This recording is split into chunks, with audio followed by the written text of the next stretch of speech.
சங்க இலக்கியத்தின் தனிச்சிறப்பாகும். இதுவே சங்க இலக்கியம் என்று வரை உயிர்ப்போடு இருப்பதற்கு உந்து சக்தியாக விளங்குகிறது. நன்றி.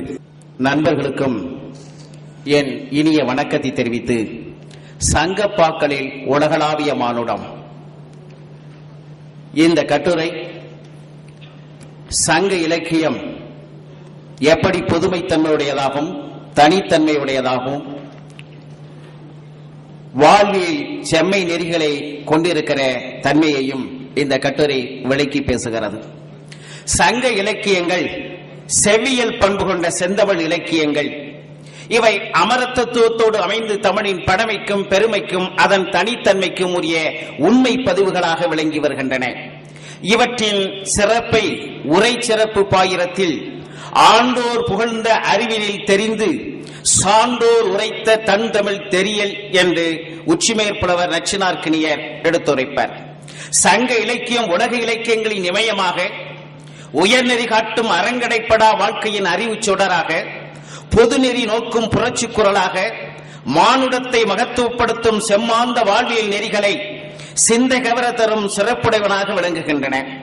சங்கப்பாக்கள் மக்கள் மேற்கொண்டு ஒழுக வேண்டிய மிக உயர்ந்த நோக்கங்களையும் வாழ்வியல் பற்றிய ஒழுக்க நெறிகளையும் சமூக வாழ்வின் வரையறைகளையும் மனிதநேய மாண்புகளையும் தெளிவின் உரைக்கும் திறமுடையன. சங்க இலக்கியம் சங்க இலக்கியம் அகவாழ்வு புறவாழ்வு இரண்டின் இயல்பையும் இனிமையுற பேசுகிறது.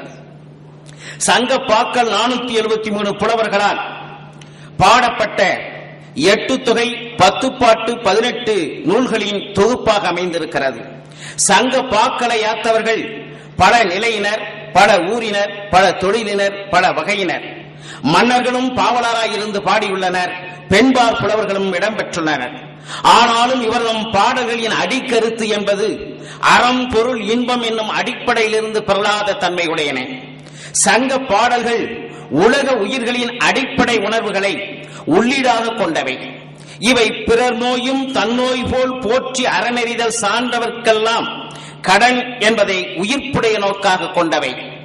உலக உயிர்களை வாழ்விக்கும் மானுட பண்பை வளர்க்காத அறிவால் பயனில்லை என்பதை தெளிவுற விளக்கும் தேர்ந்த தன்மையன. அறிவினால் ஆகுவது உண்டோ பிரிதின் நோய் தன்னோய் போல் போற்றா கடை, அறம்போல் கூர்மையரேனும் மரம்போல்வர் மக்கள் பண்பில்லாதார் எனும் தெய்வப்புலவர் வள்ளுவரின் மனிதவியல் கோட்பாட்டிற்கு வரிச்சட்டமாக அமைவன சங்க பாடல்கள். சங்க புலவர்களின் மானுட நோக்கு. சங்க புலவர்களின் மானுட நோக்கு என்பது மனவளத்தை அடிப்படையாக கொண்டவை.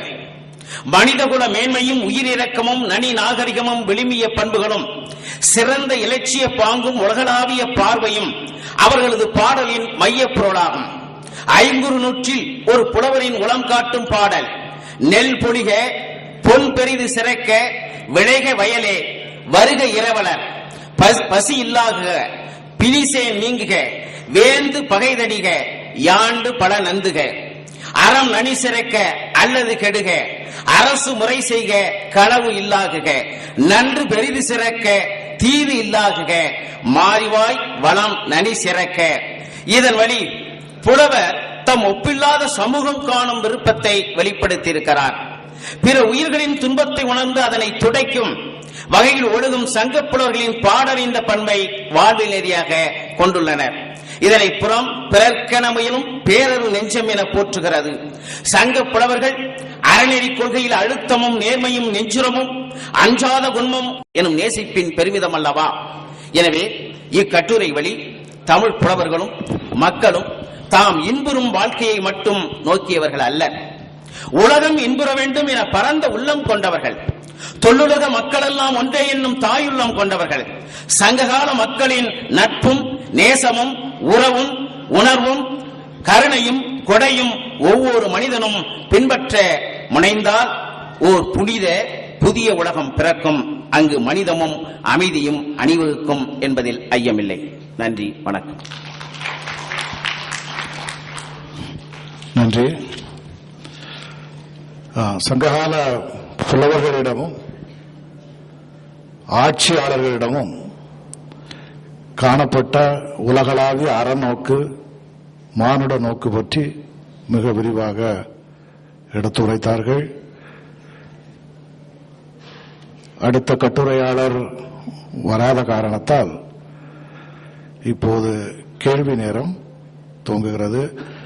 கேள்வி கேட்பவர்கள் யாரிடம் கேட்கின்றார்கள் என்பதை சொல்லியும் தங்களை அறிமுகப்படுத்திக் கொண்டும் கேள்வி கேட்குமாறு கேட்டுக்கொள்கிறேன். 15 நிமிடங்கள் கேள்விக்காக ஒதுக்கப்படுகின்றன.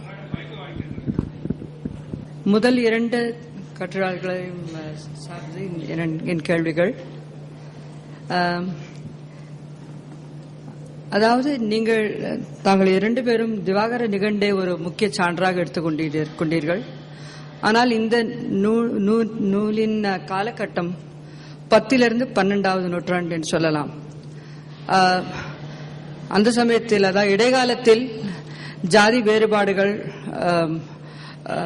சமூக படிநிலை அமைப்பு உறுதியாக அமைக்கப்பட்டுள்ளன.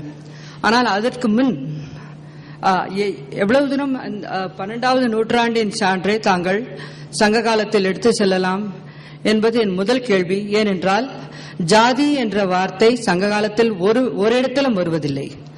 அதாவது குடி என்ற வார்த்தை அது தொழிலை சம்பந்தப்பட்ட பெயர்களே வருகின்றன. அதை வையாபுரி எடுத்து கூறினார்கள். அதனால் பின்காலத்தில் தாழ்த்தப்பட்டவர்களை சங்க காலத்திலேயே தாழ்த்தப்பட்டவர்கள் என்று கூறுவது இது எவ்வளவு நியாயம் என்று என்னுடைய முதல் கேள்வி. இரண்டாவதாக, நீங்கள் கடம்பர், வேலன், இடும்பர் இவர்கள் எல்லாம் தாழ்த்தப்பட்ட சங்காலத்தில் தாழ்த்தப்பட்ட வர்க்கங்கள் என்று கூறினீர்கள். ஆனால் சங்ககாலத்திலே திருமுருகாற்றுப்படை முருகனை வேலா போற்றி, கடம்பா போற்றி, இடும்பா போற்றி என்று வருகிறது. அவ்வளவு உயர்ந்து கூறப்பட்ட முருகனுக்கு இடும்பா கடம்பா என்று கூறுவதென்றால் அது எவ்வாறு தாழ்த்தப்பட்ட வர்க்கங்களை குறிக்கும் என்பது என்னுடைய இரண்டாவது கேள்வி. இதை தவிர, அதாவது ஜாதி என்ற வார்த்தை வருவதே இல்லை. சங்க காலத்தில் 5வது 6வது நூற்றாண்டு சமீபத்தில் வருகிறது முதல் முறையாக. இன்னொரு கேள்வி, தாங்கள் இந்த பொருளாதார படிநிலை அமைப்பு தெரிகிறது, விரிவாக தெரிகிறது. ஆனால் சமூக வேறுபாடுகள் அவ்வளவு இருந்தனவா என்பது சந்தேகம். ஏனென்றால் ஔவையாரே கூறியிருக்கிறார், பாணர், விரலியர் என்பவர் சிற்றரசர்களுடன் சேர்ந்து உட்கார்ந்த உணவு உட்கொண்டதாக வருகிறது. கடைசியாக, வேளாண்மை சம்பந்தப்பட்ட சில, அதாவது களபர், வினைஞர் என்பவரை குறிப்பிட்டீர். அதை தவிர தோல் முதலியவை ஈடுபடும் கைவினைஞர்களை குறிப்பிட்டீர். இவர்களிலே கூட பொருளாதார படி அமைப்பு இருந்ததா என்பது என் கடைசி கேள்வி. என்னுடைய தரப்பில் எனக்கு தெரிந்த பதிலை நான் சொல்லுகிறேன். அதோடு கூடுதலாக ஏதாவது சொல்ல வேண்டுமானாலும் அவரும் சொல்லுவார். உண்மைதான், சங்க இலக்கியத்தில் இன்றைக்கு நாம பயன்படுத்துகின்ற அர்த்தத்தில் ஜாதி என்ற சொல் பயன்படுத்தப்படவில்லை. என்னுடைய கட்டுரையிலும் சரி, அவருடைய கட்டுரையிலும் சரி, அந்த அர்த்தத்தில் அந்த சொல்லை நாங்கள் பிரயோகிக்கவே இல்லை. ஒன்று. இரண்டாவது, திவாகர நிகண்டிலிருந்து மேற்கோள் காட்டுவது திவாகர நிகண்டு அதனுடைய அடிப்படையில் நாங்கள் விவாதத்தை வளர்த்துக் கொண்டு போகவில்லை.